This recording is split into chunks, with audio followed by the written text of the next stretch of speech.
Janelle Monáe, which Monáe is huge. She's a movie star now and all this kind of stuff. But at the time, um, nobody knew who she was. She was actually signed to Diddy. She was signed. A lot of people don't know, but Janelle Monáe's first contract was to Bad Boy. Welcome to the Business After Hours, where the ties loosen, the suit relax, and we talk business without the boardroom. Grab your favorite drink, kick back, and let's dive into the world of business after hours. All righty. Welcome back to another episode of the Business After Hours podcast. Here with my co-host Jared and our guest Arius. How are you gentlemen doing? Doing amazing, actually. Thank you guys for having me. Same. Sweet. Well, Arius, why don't you tell us a little bit about yourself, your background, and what led you to here? Well, my name is Arius. I am an entrepreneur. I'm an author. I am a speaker. I'm a digital marketer. I've been in business. I've been a marketer for about 15 years. I've had a digital marketing agency for about 8, and we've seen the ups and downs of it all. I'm originally from Dallas. I grew up in San Diego and moved back to Dallas to be back, in my hometown with family and all that different stuff. And it's been quite a ride. So that's me in a nutshell. Awesome. So has your company always your entrepreneurship always been in digital marketing? No, actually, I started in promotions, actually. So when I was in high school, I used to throw little parties and stuff, and they actually did pretty well. So we started to charge a little money. When I went off to college, I did the same. It's like, well, college kids like to party more than anybody. So it was just a natural progression. I played sports, so I knew a good amount of people. And I basically parlayed that into a career. I ended up doing some promotions for some local nightclubs. I worked with some local record labels and started doing small concerts. Got into bigger concerts, and eventually I got into festivals, large scale concerts. My largest being for 17,000 people. I executive produced it at the Los Angeles Sports Arena. We had Grammy Award winning artists like Ludacris and Common and Janelle Monáe and Mixmaster Mike from the Beastie Boys and a ton of other people. I've done a lot of concerts and shows since then. So that's really where I got the first taste of marketing. It was marketing, but it was a different business. But I still had all of the marketing elements. It was really marketing heavy. That concert, it was called the Hip Hop 101 Music and Arts Festival. Was the first time that I got a chance to do like a full marketing campaign, right? I got to do billboards and radio spots, and we had some TV commercials, and I had street teams all over the city and social media marketing, just all of that stuff. We even had like a publicist, and I thought it was really cool to have this, really small idea that just started as a conversation between me and one guy, and eventually, like, I'm driving down the freeway and I see a billboard, and later that's, once I got a chance to get into a marketing agency, I went to work for a really large one. I realized that that's what I wanted to do. Yeah. So did you just fade out of promotions, or you just wanted to broaden your marketing skills? Well, the universe let me know that it was time to make a change. Okay. So I'm older than I look, apparently, but this was in the '09 crash, right? Oh, Okay. So this was right before that, like at my height in promotions, and everything was going great. And then the economy took a dump, and a lot of my investors that I would go to invest were like, yeah, man, I'm losing my house. I'm not giving you anything. So I stuck it out for a couple years, and then I said, this sucks. I'm moving back to Texas. I did a little bit of promotions here and there, but that's where I took a boring 9 to 5 and went to go work for the largest digital marketing company in the world at the time, which was Reach Local. sweet. What was it like reaching out to, like, big names that you had mentioned, like Ludacris and whatnot? What was that like reaching out? I mean, I'm sure there had to be some nervousness or whatnot. So what was that like? Just actually, so it's weird because you don't actually get to talk to or meet any of these guys until like day of, typically. So we're working with like William Morris and CAA, so creative agency or whatever. So these are really large agencies. They've got hundreds of agents that manage hundreds and hundreds of big name talent, whether it's actors or music artists and all that kind of stuff. So actually, it's a really um, trial by fire type of thing. Once you start dealing with those guys, they are definitely sharks. Negotiations with them is tough, and they are trying to get as much as they can and give you as little as they can of Sure. their client's time. So it was a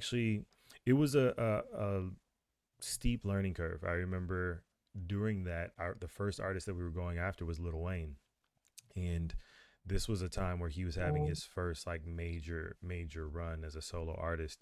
So one of his big songs I think was Candy Shop at the time, and we were negotiating. I want to say he was asking for maybe 70 grand, something like that, to perform. And then we had been talking for maybe 2 weeks, trying negotiating back and forth.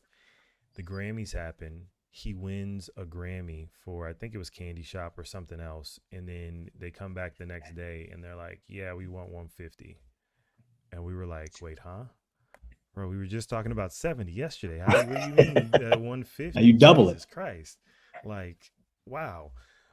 So that was way out of the budget, and we were just like, "That sucks." So that taught me speed to lead, right? Like when you got an opportunity, we were going back and forth over like $3,000-4,000, and because we didn't lock that in, we end up losing him. And lo and behold, he wins a Mm. Grammy.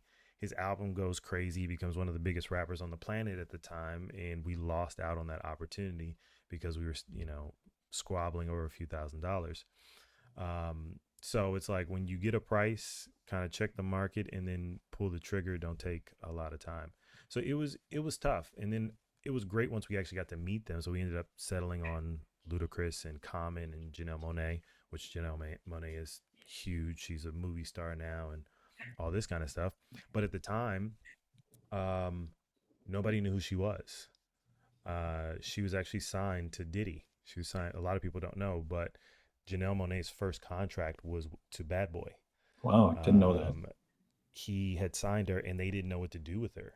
Right? She was this weird kind of emo soul R&B act that, like, at the time there was nothing like her out in the market. We got a call from them and said, "Hey, we got this really talented person who's got a great stage presence." And we were like, "How much?" It came in under budget. We were like, "Cool." Right? And the weird thing is when she landed, the person who was supposed to handle our um, transportation. Can I curse on this? Oh yeah, absolutely. Okay. Yeah, absolutely. Yeah. Just make sure. So the person who was handling our transportation completely shit the bed. They said that they were going to be able to provide all of this and da da da da da. I get a call from her manager, frantic, like, "Hey, we've been standing outside at LAX for 30 minutes, and your guy is not showing up. He's saying he's 45 minutes away because of traffic." And I'm like, "What the fuck?" And it's her and her entire band and her agents and all these people. It's like 20 people that are just standing on the curb at LAX. Wow. Um, and a testament to her. If I ever get to meet her again, I'll tell her. She says, "Are you cool with us just hopping in a taxi?" And we're like, "Yeah." She said, "Will you guys cover it when we get there?" We said, "Hell yeah!" Oh Like yeah. like you're presenting a problem and solving it at the same time, and you're not going to be a diva about it. Fuck yeah! Please get in a taxi. I will pay them whatever. I mean, it was a lot because it was 20 people. We had to put in Right. multiple taxis, but it solved the problem. And she was just a sweetheart. There was no diva. She got there. She was like, "Hey, can I eat food with the crew? Like the crew that was setting stuff up." We had a whole dressing room and all this fancy stuff. She's like, "I don't need that. If we can just kind of get me and my guys in the cafeteria, eat some food, a little Wow. water, we're good to go." So it's interesting. Sometimes artists are real cool. They're down to earth. sometimes they're a freaking nightmare, Oh right? yeah. They just I need all red M&Ms and I need a human to fan me. Uh you know. But it was interesting to get a chance to create something, get in the sphere with all of these very well-known people and realize that the power of your own dreams and creativity can manifest into some really really impactful stuff. Did you have any issue like dealing with divas and like your core values and not wanting to do some of the things they requested? Yeah. I was a lot younger. This is this was quite a while ago. This was what, 15 years ago, 20 years ago, something like that. So around those times, I was a extremely foul-mouthed hothead who, didn't take shit from anybody. So I was F you, I'm not doing that. Who do you think you're talking to type of person. Um, but I burned relationships that way. But it's kind of the nature of the beast, right? You're in Hollywood, you're dealing with agents and managers and celebrities and all of these A-type personalities with huge egos. So a lot of times they try to test you, and um as much as you want things to be low stress and you want to take care of your client or your the people that you're working with and try to acquiesce and compromise, sometimes you gotta give him a little elbow, like, hey man, you're not gonna punk me. You know so it was difficult, and uh it was extremely stressful. That particular project, I remember, I ended up in a wheelchair, funny enough, during that event. So I wasn't sleeping. It took us about a year and maybe 2 months, 3 months to put this thing together, and I wasn't sleeping, especially once we were getting closer to the event. Mm. And I remember I was going to dinner or something, and like my back just locked up, just seized, and I just hit the ground. I was Wow. in ridiculous pain. I was like 24 or something, Yeah, it like shouldn't be happening. 25. There's no reason for me to be having back pain. So he took me to the emergency room, and the doctor basically said, your body's going into shock. Your spine's compacted because you're not sleeping. You're up on your feet for like 20 hours a day, it seems like. Your body needs to rest. So he said, you can't really walk. I need you to spend the next week in bed. I was Oh, like, you're out of your fucking mind. This absolutely. this is the greatest time of my life. Like, this is the biggest deal I've ever done. There's no way I'm gonna sit this in bed. So he was like, well, you can sit. And I was like, do I have to be stationary? Can I roll? He was like, yeah. I said, bet. I'm getting a wheelchair. So most of the concert, they're just wheeling me around this massive arena. I've got like, I think I had 3 assistants at the time. And I got one of the security guys. It was his job just to wheel me around everywhere I went. And I've got like 3 girls trailing, right? In the head of security and this person, because I'm kind of coordinating. I've got one walkie talkie on this side, another walkie talkie on this side. One's for security, one's for production. And I've got 2 phones. And I'm just kind of like passing phones and walkie talkies and all this stuff as we're walking down the hall. So I've got this whole entourage. But it was tough, right? It was stressful. It took a toll on my body. It took a toll on my understanding of work, on everything. My personal relationships. I didn't have time. I was a dick. I was short with people. I was rude. So it taught me a lot about myself. It taught me a lot about what I do and don't want in my daily life. What kind of environment I want to be in, and I had to make some changes. So So, what uh, what does that look like today? So what changes have you made, for today? Uh, I don't do a lot of personal meetings. I do a lot of virtual stuff. I have curated space that is very peaceful and harmonious. I don't spend time with people that I don't want to. I don't take meetings if I don't want to. I do my best to diffuse situations and not pop off on people because, life's too short to be pissed all the time. Um, Great. and I'm careful about who I do business with. You know, no amount of money's worth my peace.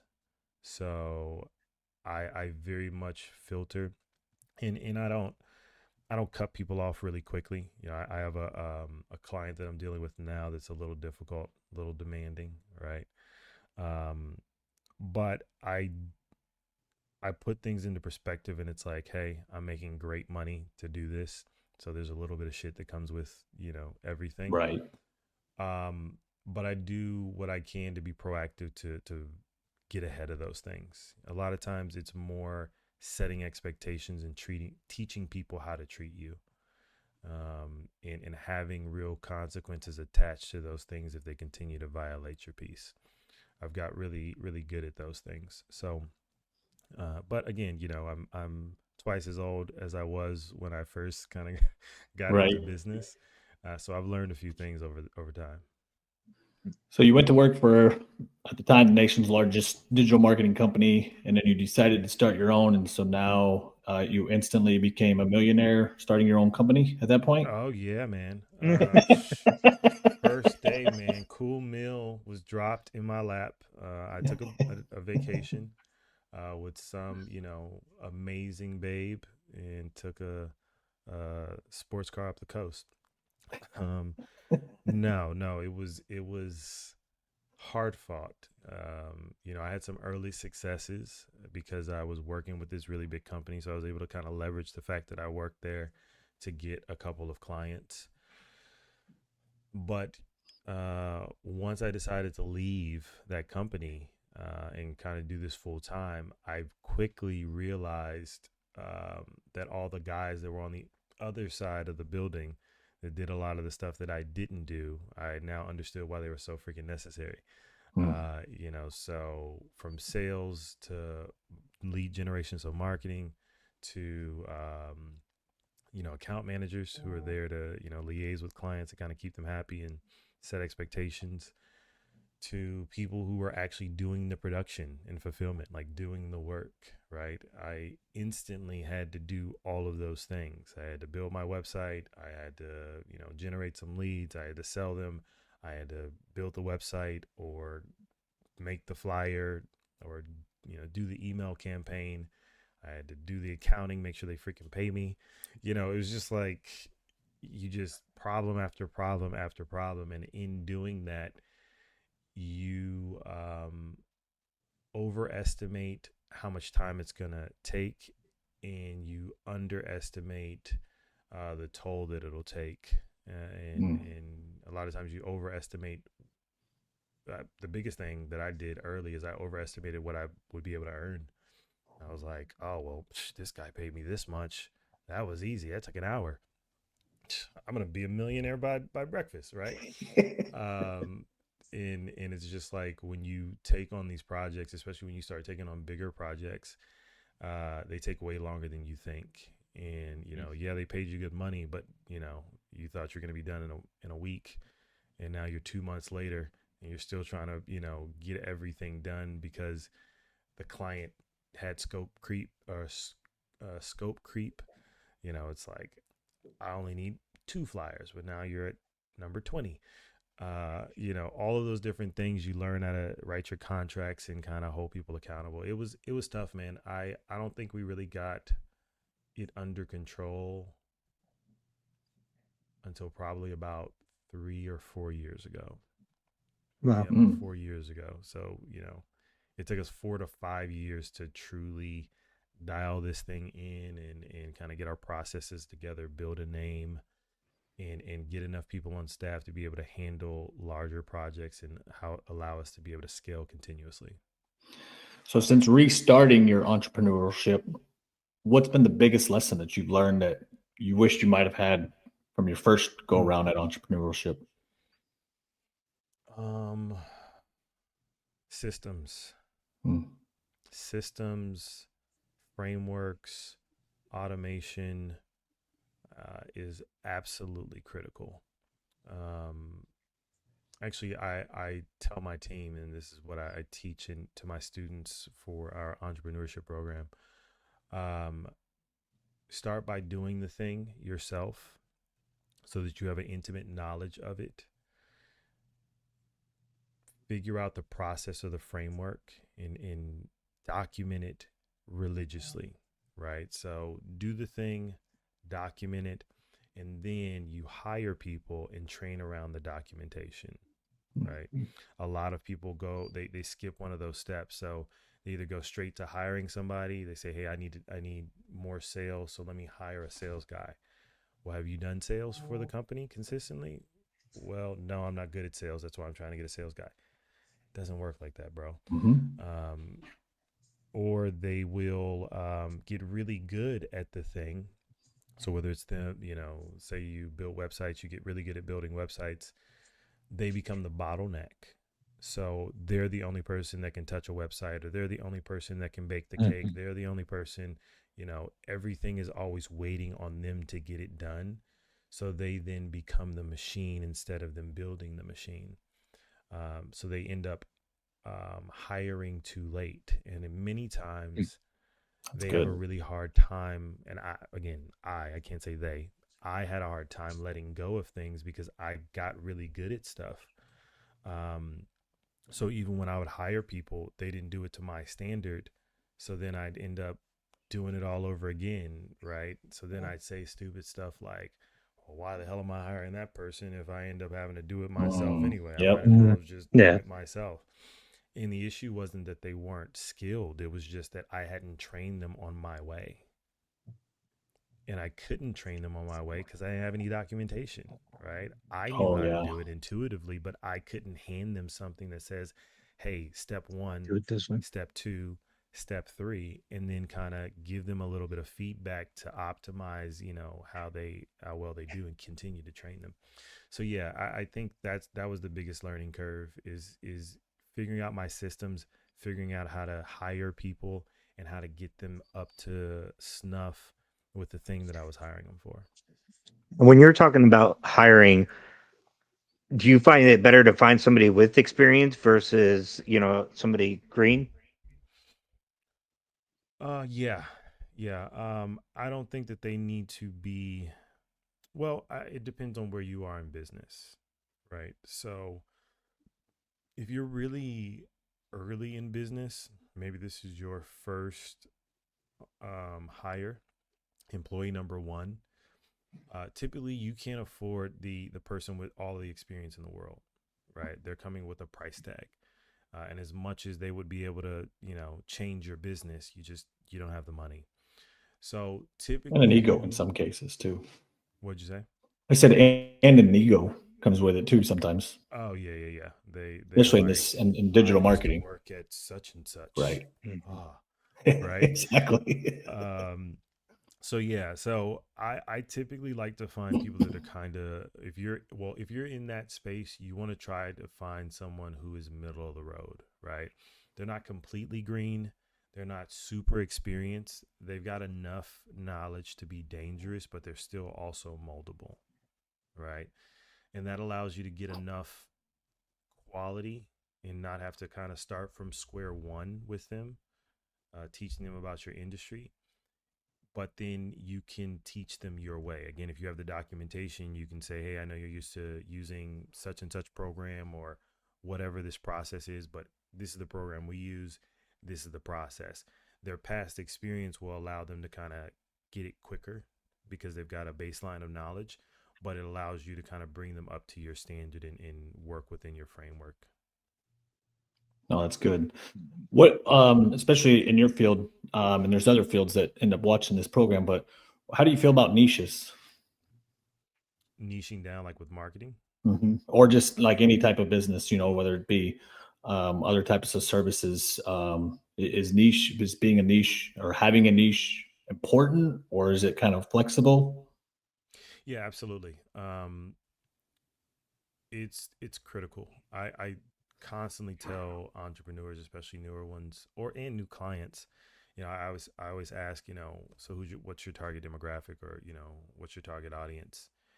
And inevitably they say, oh well, people from 40 to 60, but young people are the future, so we want to sprinkle in some young people too. Yeah, I asked them, what type of people are you looking for? Really sophisticated, or kind of, you know, chill, we don't care, t-shirt and sweater type? Well, yeah, I mean, we want high-end people, but we don't want them to be snobbish. So, people with t-shirt and jeans are too. Okay, so I always say if you're marketing to everyone, you're marketing to no one, right? There's a reason why nobody buys an NFL hat, like a hat with the NFL logo on it. Right. Nobody cares about the NFL, but they love their team. They love the Cowboys or the Mhm. Packers, right? Or the Not anymore. Patriots, right? um, because it's bonded to them. It's specific to their locale. Whether their dad used to be a Cowboys fan, or their big brother was a Chiefs fan, and they used to watch games together, or that's where they're originally from, but now they live in L.A. Right? It bonds Right. them.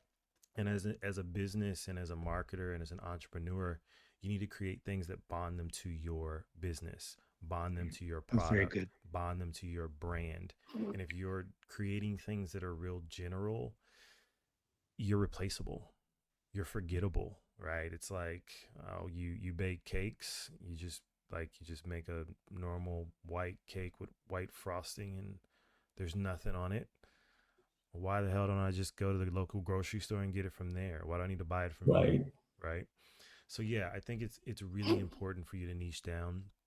And the reason why a lot of entrepreneurs don't, or marketers, or people who are trying to do marketing don't, is because they're worried about losing opportunities. Right. So when you're early in business, it's like whoever wants to give me money, yeah, man, I'm open for whatever.